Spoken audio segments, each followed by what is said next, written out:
porter bends beneath a grain sack nearly as heavy as his own body.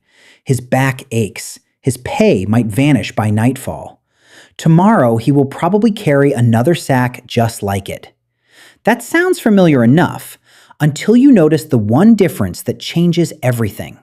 He may not be able to walk away. In the ancient world, work could be tied to hunger, debt, family obligation, or legal status. A free laborer might leave one employer and still find no other way to eat. An apprentice could be bound by an agreement someone else made on his behalf. An enslaved worker didn't control the most basic condition of all, his own body. So, did ancient people hate their jobs? The records rarely give us an honest answer to that question directly. What they preserve instead are missed workdays, punishments, complaints, escapes, and the moments when workers simply refuse to continue. Those actions tell us something was wrong. But before we can understand what, we have to ask a darker question first. Who was actually free to leave? Ancient worker sounds like one simple category. It hides almost everything that mattered. A porter unloading grain at Ostia, a woman spinning wool inside a household, a trained metal worker, an apprentice, a freed shopkeeper, an enslaved laborer. All of them belonged to the same economy. None of them held the same choices. Picture 4 of them on the same Roman street. A porter waits by the docks, hoping someone hires him for the day. An apprentice works inside a shop under an agreement that binds both him and his household. A freed artisan runs his own business, but may still owe service to his former owner. An enslaved laborer carries the same sacks as the porter beside him, except that someone else owns both his labor and his person. All 4 are working. All 4 may be exhausted by sundown, but exhaustion was never the only thing that mattered. The porter can refuse a bad job as long as hunger lets him. The apprentice is learning a trade, but the terms of his release aren't his to set. The freed artisan controls his own workshop, but patronage still pulls at him. The enslaved worker controls almost nothing. Not the task, not the conditions, not the place, not the future. The load on their shoulders could look identical. What waited for them afterward was not. Most of that difference never made it into writing. Ancient workers didn't leave behind diaries explaining that they were tired, angry, or afraid. What survives is usually colder, a missed workday, a broken contract, a complaint about pay. But one community left behind something unusually direct, not a private feeling, but a collective refusal, recorded almost as it happened. The workmen of Deir el-Medina were skilled craftsmen who cut and decorated the royal tombs near the Valley of the Kings. The Egyptian state supported their village, and a large share of their pay arrived as grain.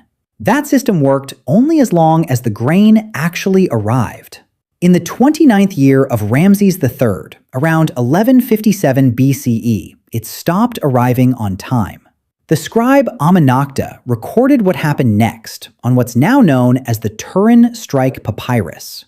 The crew walked off the royal necropolis. They marched to nearby mortuary temples, sat down, and refused to move until someone paid them. When officials tried to send them back to work, the workers made it clear that hunger had already made the decision for them. They weren't leaving until their case reached the very top.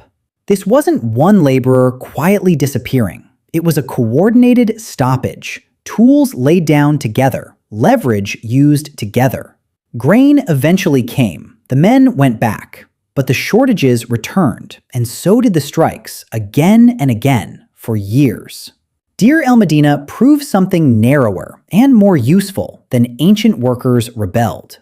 These men were specialized, state-supported, and unusually well-documented, not representative of every ancient laborer. What their strike shows is that for a moment, dependence became leverage. The state needed their labor badly enough that withholding it actually worked. Almost no one else in the ancient world had that option. A different kind of evidence survives from Athens a few generations later. Not a protest, but a payroll. When the city rebuilt the Erechtheion on the Acropolis at the end of the 5th century BCE, The temple accounts were carved directly into stone: who worked, what they did, and what they were paid. Citizens, resident foreigners known as medics, and enslaved workers appear side by side on the same ledger, doing the same skilled stonework for the same daily wage. That tends to surprise people: equal pay for equal work in the 5th century BCE. But the equality stops at the coin. An enslaved stonemason's wages weren't his. They went to the owner listed right beside his name in the record. A citizen mason could walk to a different job the following season if he chose to. A medic needed a citizen sponsor just to remain in the city at all, and risked enslavement himself if he failed to pay his residency tax. The enslaved craftsman could be as skilled as anyone on the scaffolding and still hold no claim on his own tomorrow. Same wage, same chisel, same marble. A completely different amount of control over what happened once the sun went down. Rome makes the same point in a harder register. Under Roman law, an enslaved person didn't control their legal status, movement, or labor the way a free person could, no matter how valuable that labor became. A metalworker might be so skilled that no one could easily replace him. That skill raised his price. It did not raise his control. He could be punished, sold, separated from his family, or reassigned, all without his consent, and all of it lawful. That doesn't mean every enslaved worker's experience was identical. Conditions varied enormously across households, workshops, and provinces. But one fact sat beneath all of that variation: the worker's body belonged, in law, to someone else. That's why an escape, a refusal, or a disappearance in the Roman record can't simply be filed under ordinary job dissatisfaction. Someone fleeing wasn't only avoiding an unpleasant task. They may have been fleeing a threatened sale, a forced separation, or enslavement itself. And yet, the record isn't only grim. In some households, specialized skill could open a narrow path toward manumission. Not a promise, a possibility, and one still controlled entirely by the owner. Freed status didn't erase every obligation. Either a freedman could remain tied to his former owner through patronage for the rest of his life. Legal status changed. Power didn't simply vanish along with it. By now, the original question, did ancient people hate their jobs, starts to feel unstable. And not because the evidence is thin. It's unstable because the people with the least power left the thinnest trace. Most of what survives about ancient labor comes from somewhere else: a contract written by a scribe, a law written by the powerful, a tax record, a burial inscription, a complaint an official happened to think worth preserving. Those sources can tell us who was paid, who was absent, who was punished, who owed service. They rarely tell us what a worker felt before sunrise, whether he dreaded the day, took pride in the craft, or quietly believed another life was possible. Silence here isn't proof of acceptance. It's mostly proof that the people with the least control over their working lives also had the fewest tools to preserve their own version of events. The powerful appear in speeches. The comfortable appear in portraits.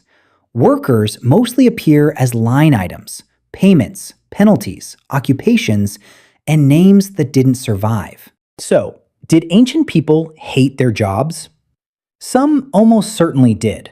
The record shows people complaining, avoiding work, negotiating, fleeing, refusing orders, and in the rare, well-documented case of Deir el-Medina, stopping together when the system failed them completely. But the evidence can't give us a number.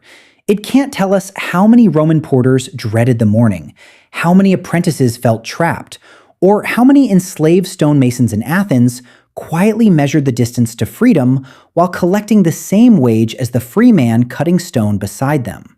What survives instead is the structure around those feelings, a spectrum of control that mattered more than any single emotion. Could a worker bargain? Could they leave? Could they refuse an order without losing food, safety, family, or freedom itself? Modern workers mostly ask whether a job deserves their time. For a great many ancient workers, the sharper question came first: what happens if I say no? For them, loving the work was never really the condition. Surviving it was.